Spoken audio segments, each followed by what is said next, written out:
Welcome to the Bayou City Soccer Podcast. Whether inside or outside the loop, we are talking everything soccer in Houston. Y'all ready? Let's get it. Welcome back to another special episode of the Bayou City Soccer Podcast. We're pleased to be joined today by Houston Dash midfielder Sophie Schmidt. Sophie, how's it going? I'm doing well. And yourself? We're doing pretty good. I know you guys are off to a hot start this year. Big changes for the Dash, but wanted to go back to, I know you injured your knee last season, September. You came back very fast. It seems like 6 or 7 months. I know Fabrice talked about how you were very ahead of schedule, but what was it like, having to go through that rehab and knowing that, these times were coming when you get back on the field? Yeah, I mean, to get an injury like that is never easy. I think as soon as it happened, I was like, okay, next task. What do I got to do to nail this rehab and get back ASAP? I definitely made our AT, like our trainer that was rehabbing me, very nervous. I was like, okay, here's my goal. And she's like, well, that's really fast. Because I was like 6 months, 7 months. She's like, well, usually people are nine, just to let you know. And I was like, no, no, no, no. I'm not those people. Like, we're gonna make this happen. And so I just did everything I possibly could to crush it. And yeah, it just luckily I didn't have any setbacks, and here I am, and I'm so happy to be back on the field with my teammates. Being on the sidelines is tough. Yeah, and you came back pretty fast. As you mentioned, we got the news, right before the game against Racing Louisville that you were back on the team sheet, and you make the team sheet. So what did that feel for you, coming back into the squad against that in that game? Yeah, I mean, it was just like a testament to pat on the back to all the hard work that I did over the past 7 months. The grind made it all worth it in that moment. Ideally, I didn't. My goal was to be back for that game for sure, but I didn't foresee myself being on the roster. Unfortunately, they needed me on the roster, which is never how you want it to happen. But I was really thankful to be able to support the team in that way. Yeah, and they needed you on the side for that crazy ending. That Crazy. I know it was but you see four penalty kicks in a game is crazy, and then Sarah scores at the end. We were there, but on the sidelines, you guys, what was the emotions like going through a game like that? Ugh, a roller coaster. I think, when you play, you have like these red zone minutes where your heart rate's up because you're working so hard. I think I probably had the same amount of red zone minutes as the people on the field, just with how the state of the game was going. But no, it was an exciting match. I think it was cool for the fans to be a part of that one, see that, live it through. But for us, it was just great to get out the win. And I think we always have the confidence, belief that no matter what's happening on the field, we'll find a way. Yeah, and we're looking back now, you've been here since 2019. It feels like not that long ago, but you've been you've been in Houston for a while, a lot of different coaches, different teammates, different, eras basically of the Dash.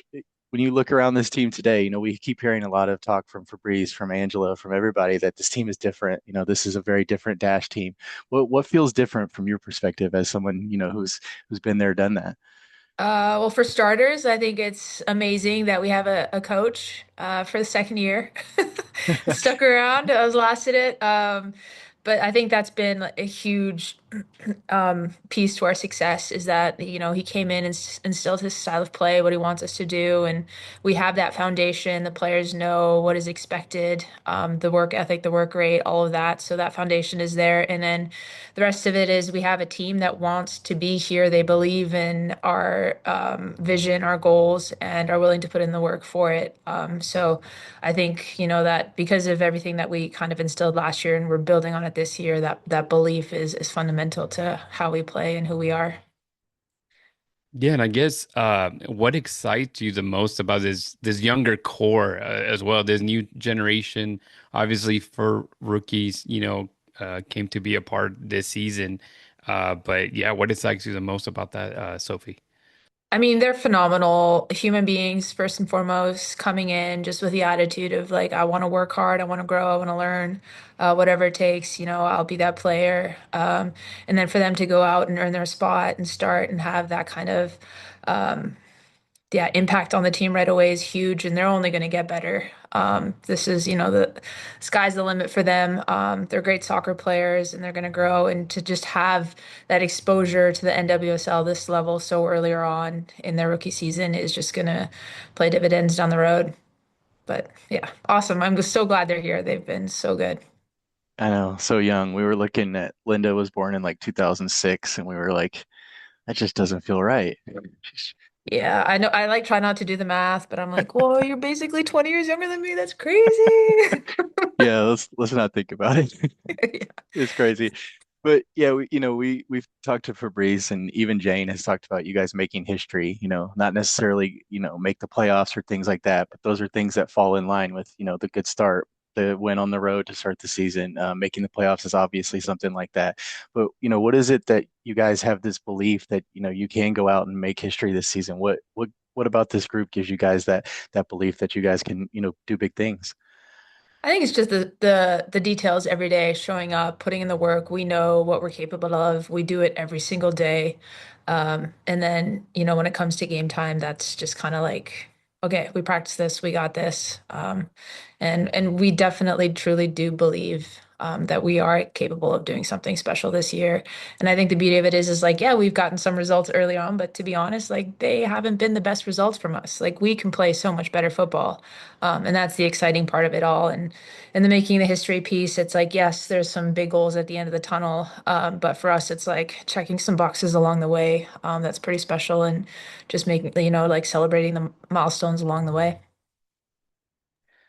Yeah, and being that you've been here since 2019, I mean, people know you. You're a staple of this team of, this midfield, whether it be just playing wise and leadership wise. But last year, you became a late game difference maker. You were coming in as a super sub and scoring those late goals. But did you embrace that role right away, or how are you embracing this new role coming off the bench? Yeah, I mean, to be honest, it was a mentality shift for me to go from starting to not playing for a bit and then to have my moment. Um, I just I've been on teams where older players have kind of slowly, found themselves in a similar position. And what I appreciated the most about that is one, the support they gave me as someone who was playing a lot. It made like it helped me grow as a human being, but also on the field, telling me, like, hey, check your shoulder, do this, you're in a good spaces, look out for this, the opposition, just giving feedback like that. And so I wanted to carry that forward. I knew how much that meant to me, and I know that how much of a difference that can make to a team. And then just like overall, just wanted to be a positive influence on the environment. Every day is showing up in practice, being that player that drives the standard, because there's nothing worse than having a teammate that's sulking and taking energy from the group. So I just wanted to make sure that I was driving that. And then, at the end of the day, if I could hold my head up high, walking off of training pitch, being like, okay, I got better today. I'm happy with what happened. Knowing that if I ever get my chance, I'll be ready. So in those games where I came on late, I think it just kind of was icing on the cake of the hard work put in months at it before that, for those little moments. And so yeah, but I definitely relish the leadership aspect of it now more so than ever. I have this wealth of experience and knowledge from all my years that I can pass down. But I think it's the little things I think that are the most important, and just building some of those relationships and um, yeah, knowing that I've got the young kids back no matter what. Yeah, and I have two daughters that play soccer, so seeing you guys' impact has been really cool to see. But a big year for Houston too, with the Men's World Cup coming here this summer. Not just the Dynamo, but you guys. There's going to be a lot of eyes on Houston. A lot of people figuring out Houston has teams, and coming out to Shell Energy Stadium. People maybe have never seen it before. What is just of an event like the World Cup being here in Houston in our city? What does that mean for just the sport in this city? Yeah, I mean, I think the city is like soccer crazy in general. When I see international games here, and I'm like, where are all these people when we play? But I think it's just, it'll definitely draw eyes to the game. And I think for people locally, like once they, catch that soccer fever from the World Cup and be like, okay, where else can we get some soccer? And it's still right here, with it with the Dash and the Dynamo.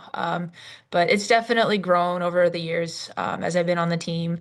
And there'll be times where I get recognized, and that never used to happen before. And so the game is definitely growing, and the awareness of the fact that we exist and there's women's soccer here has gotten a lot better. It still needs to grow, but I think it'll happen, and especially if we keep winning, it helps. Yeah, that's true. Because as you mentioned, right, just the exposure, and I'm sure whenever you were a kid, you were watching more probably men's leagues because that's what there was. So, Yeah. how exciting is to know, and then obviously North America would also host, in 2031, the Women's World Cup, for this next generation, Sophie. It's huge. I mean, we had the World Cup in Canada, and it's the reason why we have a league in Canada going into the second year. That exposure is huge. You see the amount of people that care about the game, and you get new eyeballs on it as well, and be like, oh, I have a newfound love for this game, and especially women's soccer. And yeah, it brings it to a new level. And I think the women's game in North America has grown so much, but when you have an event like that, it just explodes it. We talk about Houston, being a big city, all these soccer crazy people. And you've spent what 6, 7 years here now. I didn't mean to do the 6, 7 thing, but uh, a big part of your career here. Just looking at Houston as a city, as a place to live and hang out, and be a part of this community. What has Houston meant to you, just on a personal level? Yeah, I love it here, first and foremost. Like, I know I'm from Canada, but I love the heat. I thrive in it, so that's one. But the city, like the people here are just awesome. You have the most wide variety, like a collection of people, very diverse, ethnic, and the food is phenomenal. Over the years, I've got my people here now, so it feels comfy, cozy. But yeah, definitely that soccer piece. I think one of my highlights has been going to a Colombia versus Paraguay game here. It was just wild, and I think I was one of the only people wearing a Paraguayan shirt and just, I don't know, embracing it. But like, yeah, I don't know. Houston's a very special place. Lots of people, anything you can find your little niche. It's pretty cool. Yeah, yeah, and I think there's quite a few ties with Canadians in Houston. Obviously, you can go as far as like Pat Onstad and a lot of those guys Yeah. with the Dynamo, and obviously quite a few of your teammates, playing with the Dash as well. But I would want to dig a little deeper, maybe into you mentioned a little bit, but just your favorite things to do, and living in Houston off the field as well. Yeah. One, just exploring, like getting out there. We got some awesome parks. Um, yeah, Memorial is fantastic. I have two dogs, kind of three now with my boyfriend. So we just get out, and then I've spent most of my time living in Edo or that area. So I don't know, that's a little special to me. There's always something happening. Cidercade's fun to just like go retro, play some games, check out a little bit. I And was then there the other day. Yeah. yeah, it's fun. It's fun. And then yeah, I kind of slowly gotten into golf. So East River Nine, that's in Edo. It's a fun little par three. You can just get out there. Do you partake in pickleball? I know they have a big pickleball thing there Oh, the too. bumpy pickle. No, Yeah. I've never played. I think I got scared because everyone was like tearing their Achilles. So I was like, maybe I shouldn't be doing that. Yeah, I play a lot of pickleball, and I have, well, knock on wood, I haven't injured myself too badly, but yeah, but I'm not a world class athlete like you guys either. Yeah, but you still got to warm up. You never know. Oh yeah, yeah, you never know. Yeah, I'm counting down the days till I go down with with No, no, something. no, no. Yeah, but we talk about Edo and it just being a really cool area. Shell Energy Stadium, it's one of those really cool venues, and we've seen, at the game against Boston, you guys had 10,000 plus in there. The racing game, a crazy atmosphere. I know I was talking to people that they are already buying their tickets for the next game against North Carolina. But we hear people, players and coaches talk about what the fans mean, what they mean to the support for you guys. What could you say to fans that come out to those games, and how much that support really does mean to you guys when you're out there on the field? Yeah, it means the world to us. Like if I remember back going to COVID and having to play when no fans were allowed, that was a wild time. And so like any seat, anybody that's coming to the game, we appreciate it. We hear you. and especially this year, like the fans have been absolutely phenomenal. They have make it such a good environment for the players playing, and I think also for all the other fans there. They're vibing off of each other. It's great to see, having a good time. And we're there, like leaving blood, sweat, and tears out on that field to make sure that you guys are having the time of your life. We're trying our best to score goals, and this season, I think the two games so far has been very exciting, and we're going to continue to try to get those W's for the fans and put out a performance that they can be proud of. Yeah, and you mentioned playing in front of, or no crowds during like COVID and quarantine time, but you guys, lift that historic trophy at the end of the day with the Challenge Cup. But just looking ahead, again, you being a veteran, that I mean, not many people win gold medals like you do, but what do you still want to accomplish here in Houston, Sophie? Yeah, I think the past couple years have the club has been kind of unstable in different aspects. Players, this isn't a place that a lot of players wanted to come play. We don't have the big names that everyone else has. So for me, I just want one to have like a successful season with this team.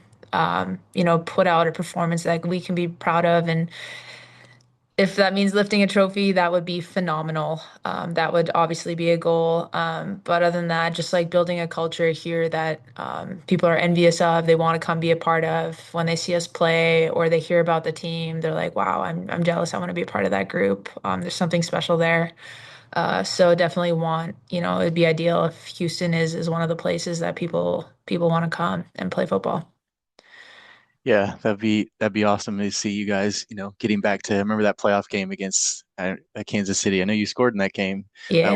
That atmosphere was nuts. I think it's up Yeah. there with, you talked about international games and stuff, but a Dash playoff game. You guys, no pressure. You just if you guys want to host another playoff game this year, Yeah, we we'll just take we it. just got to keep grinding the way we are.